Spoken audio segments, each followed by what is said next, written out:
Hello guys, ఇవాళ పెద్ద boiler chicken curry ఎలా చేయాలో చూద్దాం. ఫస్ట్ స్టవ్ వెలిగించి కుక్కర్ పెట్టేసి ఆయిల్ వేసేసి ఆయిల్ హీట్ ఎక్కాక పచ్చిమిర్చి ఆనియన్స్ వేసేద్దాం. సో మంచిగా మిక్స్ చేసేసుకొని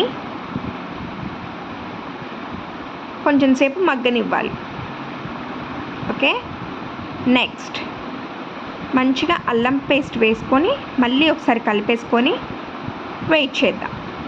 కొంచెం అల్లం పేస్ట్ స్మెల్ పోయాక నెక్స్ట్ పసుపు వేసేసుకొని మంచిగా కలిపేసుకొని మూత పెట్టేసుకొని ఒక 5 minutes అలా వదిలేయండి. ఇది పెద్ద బాయిలర్ చికెన్ కాబట్టి ముక్క కొంచెం గట్టిగా ఉంటుంది. సో అందుకనే మనం మూత పెట్టేసుకున్నాం, కుక్కర్లో వేసేసుకున్నాం. కుక్కర్లో పెట్టుకొని ఒక 3, 4, 5 విజిల్స్ వచ్చాక అప్పుడు మనం మంచిగా తీసేసి మసాలా పౌడర్ వేసుకుంటే బాగుంటుంది అనమాట. సో మంచిగా కలిపేసి ఈ లోపల చికెన్ వాష్ చేసుకున్న చికెన్ అంతా దాంట్లో వేసుకొని కలిపేసుకుందాం. మంచిగా మిక్స్ చేసుకుంటే అల్లం పేస్ట్, ఆనియన్స్, పచ్చిమిర్చి అండ్ పసుపు ఫ్లేవర్ మొత్తం చికెన్కి పట్టేస్తుంది అనమాట. సో మంచి కారం వేసేసుకుందాం.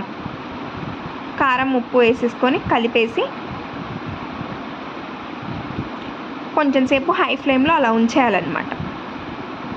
ఉంచేసిన తర్వాత ఇప్పుడు వాటర్ వేసేసుకుందాం. కొన్ని వాటర్ వేసుకొని కొత్తిమీర వేసేసుకుందాం. కొత్తిమీర వేసుకొని మిక్స్ చేసేసుకొని కొంచెం కారం, మళ్ళీ ఒకసారి కొంచెం పసుపు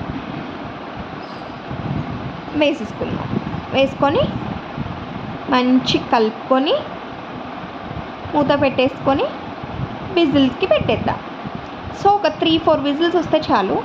నెక్స్ట్ అయిపోయాక కర్రీ ఇలా వస్తుంది అనమాట.